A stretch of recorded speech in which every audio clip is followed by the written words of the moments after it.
la série live-action Alice in Borderland, inspirée du manga de jeu de survie éponyme, fut diffusée sur Netflix fin 2020 et a rapidement obtenu le feu vert pour les saisons suivantes.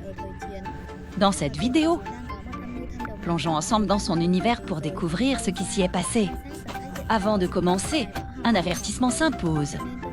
Elle révélera l'intégralité de la première saison et proposera des analyses pour une meilleure compréhension de cette adaptation en prise de vue réelle.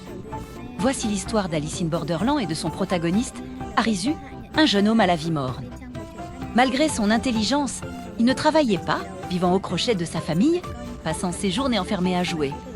Suite à un conflit avec son père et son frère, Arisu quitta la maison. Il en profita pour retrouver ses deux meilleurs amis, Karube et Shota. Karube et Shota, eux aussi aux prises avec leurs propres tracas.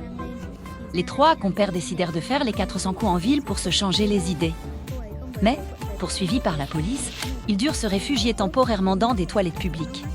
Soudain, le courant se coupa, plongeant tout dans un silence absolu.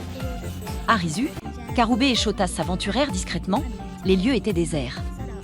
Ils parcoururent Tokyo en vain, réalisant que tous avaient disparu sans laisser de traces, comme s'ils étaient les seuls habitants restants. Alors qu'ils peinaient à comprendre et envisager une vie solitaire, le bâtiment devant eux s'illumina, révélant un jeu mystérieux. Suivant les instructions, ils rejoignirent une arène désignée et entrèrent sans hésiter. Sur place, chacun se voit remettre un téléphone à reconnaissance faciale pour valider sa participation. Ils font ensuite la connaissance de deux nouvelles venues, Shibuki et une lycéenne.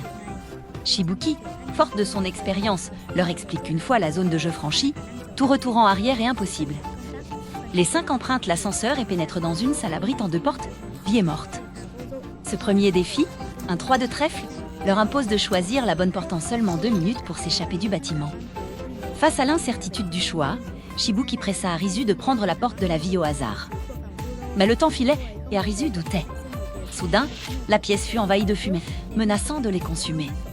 Prise de panique, une jeune femme suivit la vie téméraire de Shibuki, optant pour la porte de la vie. Son sort fut funeste. Face à cette horreur, Arisu, Karube et Shota restèrent sidérés. Pourtant, Shibuki, impassible, ouvrit la porte de la morte et passa à la salle d'après. Shibuki comprit alors qu'il s'agissait d'un jeu de sacrifice, un pion pour sauver les autres. Incrédule, Arisu voulut ouvrir une porte, mais la peur le paralysa, forçant Karube à prendre cette lourde responsabilité.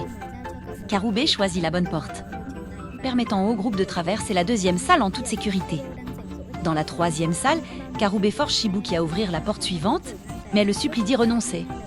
Faute de solution, Karube sollicite Arisu. Ce dernier, peu lucide, reçoit alors un coup de poing de son ami. Ce coup de poing inattendu provoque un déclic chez Arisu. Après quelques secondes de réflexion, il choisit la bonne porte. Ce n'était donc pas un jeu de hasard, comme Shibuki l'avait cru. Arisu avait compris la logique du jeu, permettant nos groupes de traverser les salles suivantes sans encombre. Toutefois, lors de l'ultime épreuve, il faillit se tromper, oubliant un détail minime de la première salle. Arisu trouva néanmoins rapidement la solution et ils s'échappèrent sains et saufs. Malheureusement, Shota n'eut pas le temps de fuir et fut gravement brûlé à la jambe. Au terme de ce premier jeu de survie, les 4 amis reçurent le 3 de pique. Récompense traditionnelle, et virent 3 jours ajoutés à leur visa. Petite pause dans notre récit. Au premier abord, un 3 de trèfle peut paraître anodin, mais détrompez-vous. Dans l'arène d'Alice in Borderland, les cartes ne sont pas là pour décor et elles sont le mode d'emploi de votre survie. Le chiffre, de 1 à 10, annonce la couleur sur le niveau de difficulté. Quand Nal enseigne, elle définit le type d'épreuve et les cordes qu'il faudra avoir à son arc. Chaque signe explore une facette bien précise de la nature humaine et des compétences requises pour ne pas passer l'arme à gauche. Jetons un œil à ce que vous réserve chaque couleur. Le pic l'épreuve physique. Ici c'est la loi du plus fort. Ça demande de la sueur, de l'agilité et un sacré cardio. Attendez-vous à des courses-poursuites intenses, de l'escalade ou des combats où seul le dernier debout gagne son ticket. Le carreau l'épreuve intellectuelle. Ici, on oublie les muscles, place aux neurones. Tout repose sur la logique, l'analyse et le sang-froid. Il faut résoudre des énigmes complexes ou élaborer des tactiques pointues pour ne pas finir sur le carreau. Le trèfle l'épreuve d'équipe. C'est le mélange parfait entre corps et l'esprit, mais avec un ingrédient vital à la solidarité. Il faut communiquer, se serrer les coudes, va se faire confiance. C'est un pour tout, tout pour un, sinon c'est le rideau pour tout le monde. le cœur l'épreuve psychologique. Clairement la plus vicieuse, on touche au jeu de massacre émotionnel. On parle de trahison, de manipulation va de jeu de dupes. Ces épreuves vous forcent à choisir entre votre peau et celle de vos amis, mettant à nu ce que l'humain a de plus sombre. Au même instant, des lasers s'abattirent du ciel, marquant le funeste destin de ceux qui n'avaient pu achever le jeu ou dont le visa était arrivé à expiration. Dans le deuxième épisode, Arisu et Karube furent contraints de participer à un jeu, afin de laisser à Shota le temps de récupérer et de lui trouver un médecin. Ce jeu était axé sur l'endurance, de difficulté 5 de pique. Les participants devaient échapper à un tueur masqué tout en trouvant la zone de victoire avant que le temps ne soit écoulé. Sous peine de perdre la partie, c'est là qu'Arisu fit la connaissance d'Usagi, une grimpeuse, de Shishiya, un homme d'une intelligence rare, et d'Aguni, un homme corpulent à l'allure martiale. En collaborant, ils remportèrent la victoire, tandis que le tueur y laissa la vie. Shishiya découvrit un dessein mystérieux. Karube, par radio, fut informé de l'existence de la plage, un prétendu lieu sûr. De retour au refuge avec Shota et Shibuki après le jeu, Arisu et Karube planifièrent de s'y rendre. Avant cela, Shota et Shibuki devaient cependant participer à une épreuve pour renouveler leur visa. Le troisième jeu, un set de cœur au jardin botanique, était le plus pervers. Manipulant la psychologie des joueurs, il les poussait à la trahison. Un loup contre 3 moutons, seul le loup final survivrait, les autres périraient. Karube et Shibuki luttèrent d'abord avec Arisu pour survivre, mais tout finirent par lui offrir sa chance. Arisu fut alors le témoin impuissant du sacrifice de ses amis. Un choc qui le laissa anéanti, sans plus aucune volonté de vivre. Arisu errait, comme une âme en peine, sous les intempéries, jusqu'à ce qu'Usagi le recueille. Elle le prit sous son aile, prit soin de lui et partagea ses propres épreuves pour l'aider à retrouver le goût de vivre. Par la suite, ils participèrent à un jeu pour renouveler leur visa, et Arisu y retrouva sa combativité. Animé par un désir de vengeance envers les maîtres du jeu, il devait d'abord percer le mystère de la plage. Les jours suivants, Arisu et Usagi enquêtèrent sans relâche sur la plage. Ils remarquèrent un groupe de personnes se déplaçant en équipe, toutes munies d'une clé au poignet, soupçonnant une organisation majeure. Ils les suivirent discrètement jusqu'à un vaste complexe hôtelier.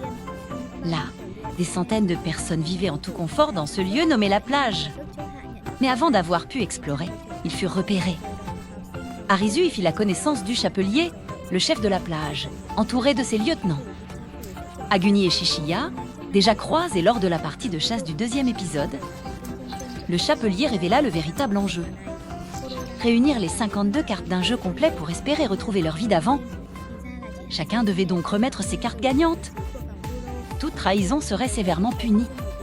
À la plage, outre la direction du chapelier, opérait une faction militaire menée par Aguni, composée d'individus redoutables.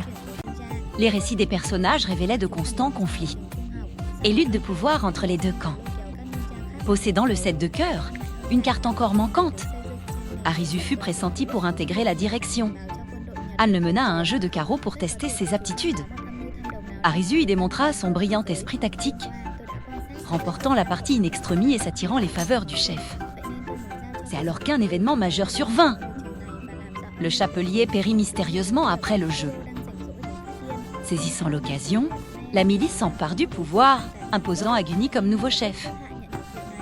Pendant ce temps, Arisu et Usagi collectent des renseignements pour trouver une issue. Shishiya leur propose une alliance. Ils comptent récupérer toutes les cartes et s'enfuir avant le chaos général. Mais Arisu, trop naïf, ne voit pas qu'il n'est qu'un pion pour Shishiya. Arisu paye le prix de sa trahison, tandis que Shishiya dérobe les cartes. Au moment de quitter la plage, Shishiya réalisa qu'elle s'était muée en une arène, un dit de trèfle, où tout devait jouer au jeu de la chasse aux sorcières. Le but, démasquer qui avait mis fin au jour d'une jeune fille et le livrer aux flammes du bûcher. Fidèle à la nature des jeux de trèfle. La suspicion s'installa et les occupants de la plage commencèrent à se déchirer.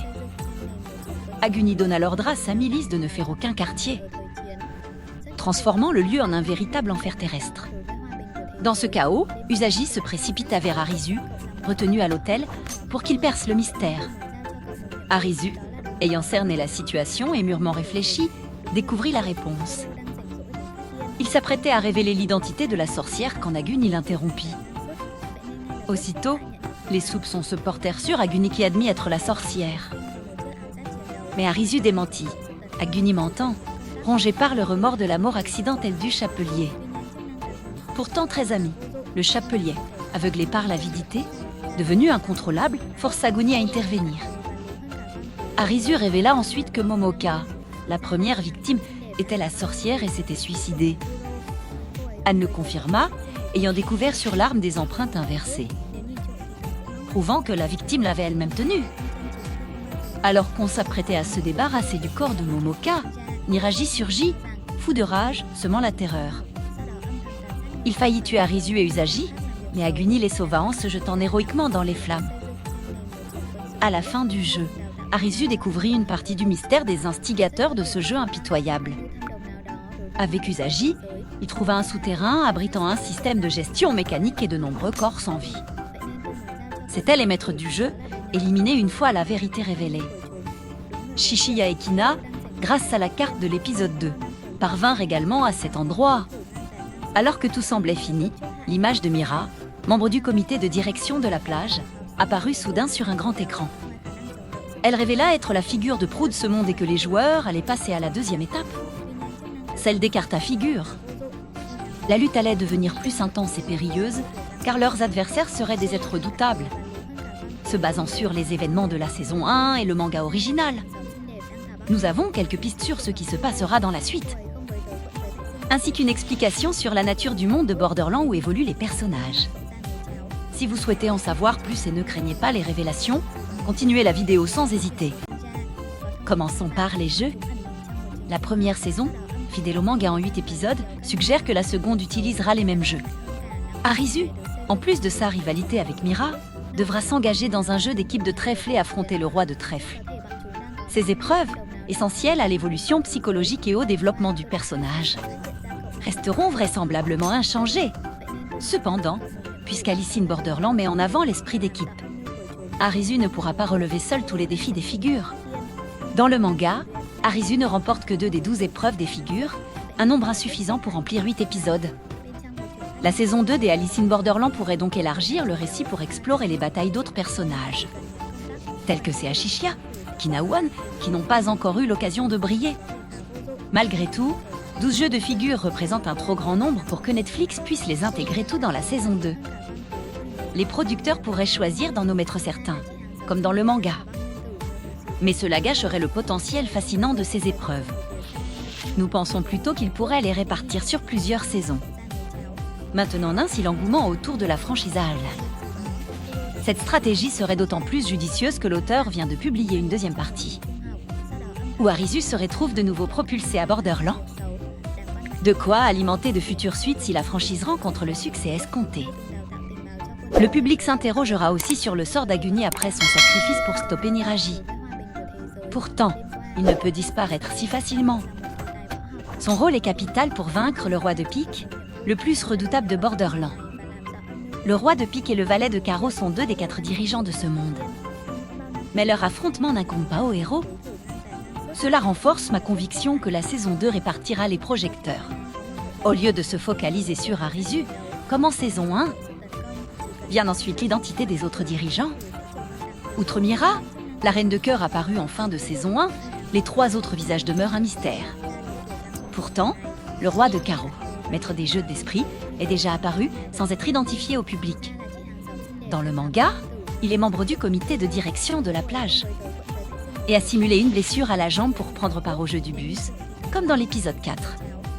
À l'écran, bien que ce soit 2 personnages distincts, mon hypothèse penche pour celui de la plage, dont l'apparence est très fidèle au manga.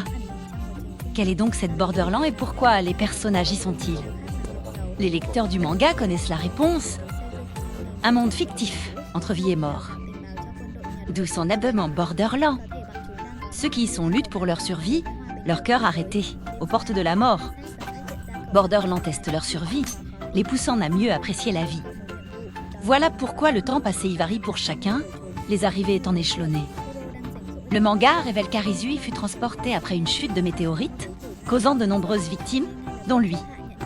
Dans la série, il faudra patienter que les personnages triomphent des jeux et retrouvent leur monde pour la vérité. Voilà pour la première saison d'Alice in Borderland et nos attentes pour la seconde. Si vous avez des théories sur la série, partagez-les en commentaire. Merci d'avoir regardé jusqu'au bout. Abonnez-vous pour ne rien manquer de nos prochaines publications. À bientôt!